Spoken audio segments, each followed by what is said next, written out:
Salut les gens. Bon, déjà j'ai enlevé le support. Donc il est là. Le roulement, il est pas mort. Mais bon, je vais regarder combien ça coûte. La pompe à eau, elle ça va. Elle a pas de jeu, elle fait pas de bruit, elle tourne pas trop facilement. Bon, la pompe, elle tourne. Donc on continue. J'ai enlevé la poulie ici. Et je voulais bloquer le vilebrequin et prendre un levier. Mais en fait, il y a mieux. Il est content. Cette petite péteuse là, ça marche bien. Et déjà, j'aurais ce joint spi à changer. Tant qu'à faire. Parce qu'il fuit pas, mais il va fuir, de toute façon. Donc, une commande de pièces en perspective. Encore. Et voilà, il est sorti. Et ça donne ça. Alors, les guides, ben, on le voit, hein, ils sont bien morts. Donc, eux, faut les changer. Et les tendeurs, eux, sont fonctionnels apparemment. Donc, je vais quand même les sortir pour voir. Mais normalement, ils sont bons. Par contre, j'ai remarqué des petits repères sur la chaîne, ici et là. Et il y a un décalage d'une dent sur ces repères. Je sais pas si c'est normal et ça m'inquiète un peu. Mais je vais voir comment on fait pour caler la distrie parce que ça me plaît pas. Et puis tout ça c'est bien crado quand même. Vache. Allez, je continue, je vous tiens au courant. Alors les tendeurs de chaîne en eux-mêmes ont l'air de fonctionner comme il faut. Par contre c'est les guides.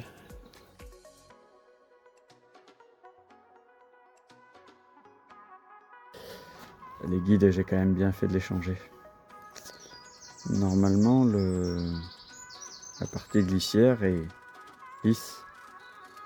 Il n'y a pas d'encoche la chaîne. Et là, elle s'est fabriquée toute seule quoi. Et il y a plus d'1 millimètre de bouffée sur les 2 mm d'épaisseur ici. Ouais, il était temps. Plus la petite cassure ici. Ouais. Allez, on commande ça. Bon, je l'ai basculé. Alors clairement, ça en fout partout. Il est resté de l'huile et du liquide de refroidissement, mais au moins ça va pouvoir me permettre de démonter le carter.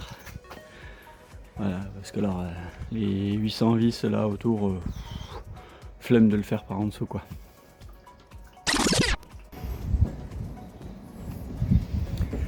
Bon, et j'ai enlevé toutes les vis de la visseuse et on va découvrir ensemble ce qu'il y a dedans. Si ça veut bien. Comment on le décolle.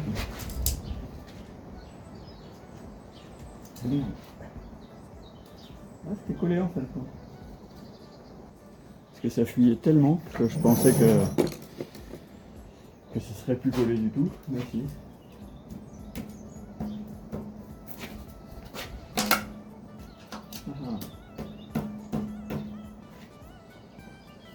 J'ai pas envie de le déformer en fait.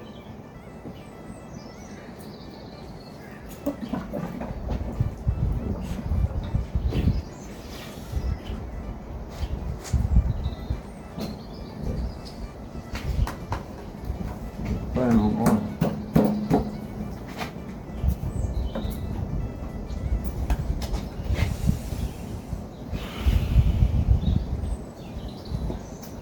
Ouais.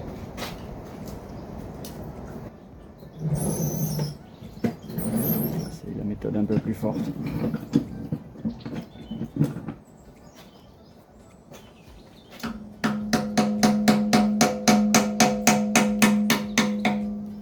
Ça le déforme, bordel.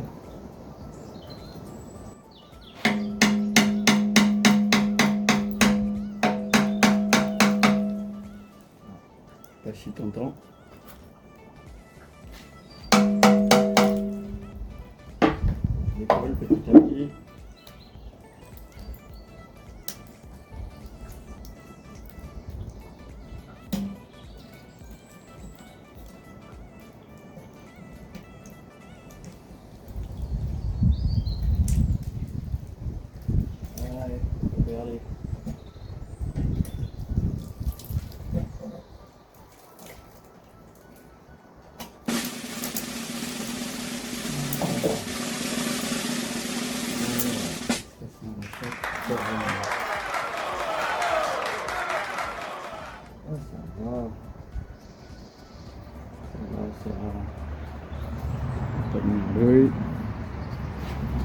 coquille, j'ai pas l'air dégueu. Wow.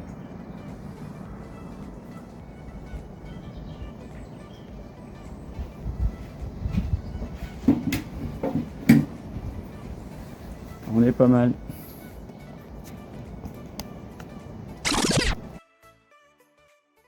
Bon ben voilà, le carter une fois gratté et dégraissé, et ouais, ça fait pas rêver, hein. Donc c'est pareil, il va prendre un coup de framéto, mais l'avantage c'est qu'à l'intérieur, bah, c'est nickel. Il n'y a pas un point de rouille qui est passé, et le point de rouille le plus sérieux à l'extérieur c'est celui-là, et franchement, ouais, il y a encore beaucoup d'épaisseur, hein. Je vais finir de gratter ça, et puis mettre un petit coup de framéto. Voilà, voilà.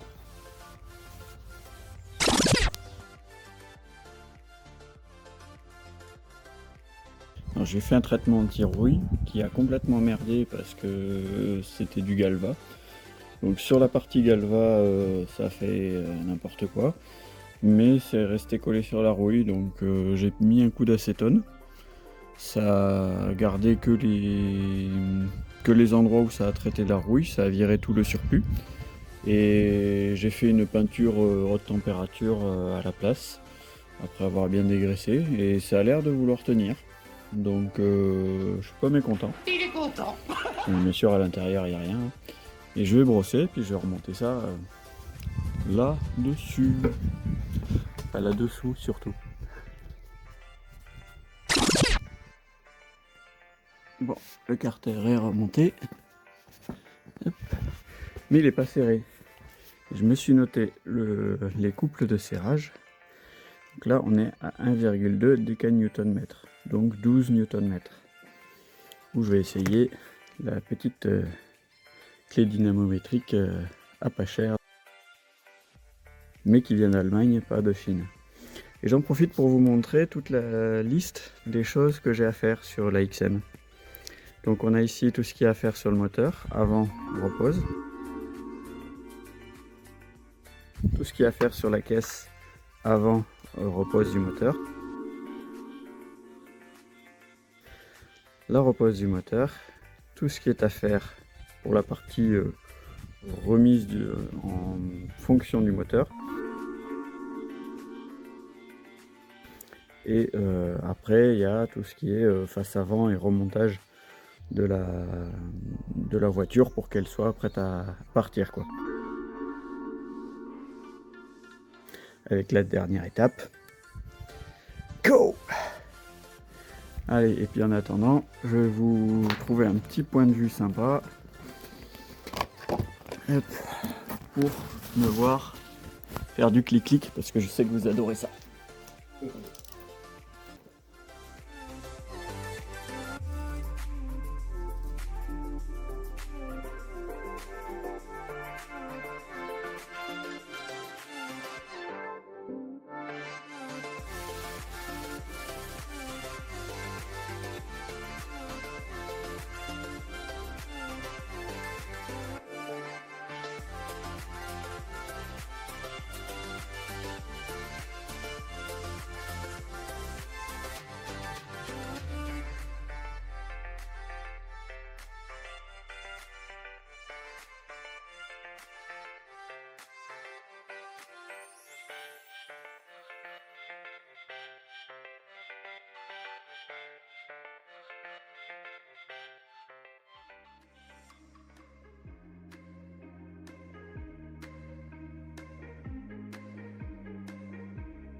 Et voilà, le tour est fait.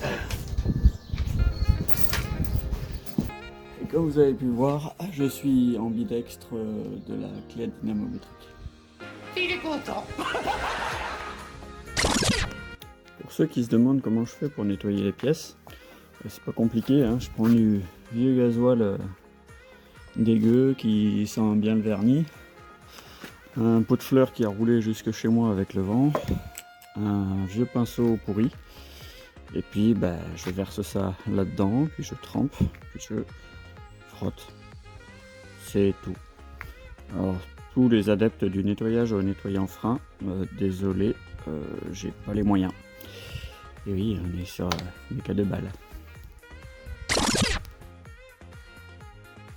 Voilà un début de résultat. Alors encore une fois, c'est pas parfait. Mais au moins, voilà, c'est bien décrassé. Ça garde un film gras protecteur. Ça évite d'avoir des oxydations comme on pourrait l'avoir au nettoyant frein.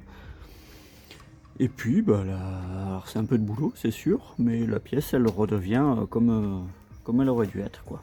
Comme elle aurait dû rester. Allez, on continue. Voilà ce que ça donne. Alors c'est pas nickel, hein, mais voilà. C'est beaucoup mieux. Et j'en ai même profité pour passer un petit coup dedans, parce que c'était franchement crado. Je sais pas si on l'a vu à un moment donné, mais bon, c'était tout noir, marron. Un petit peu comme là, quoi, mais pas aussi uniforme.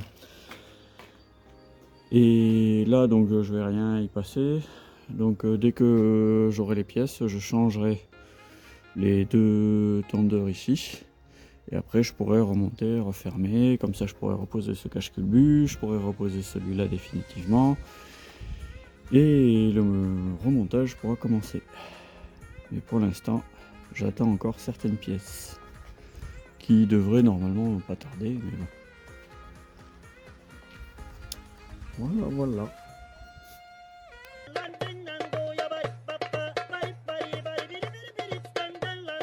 Abonne-toi.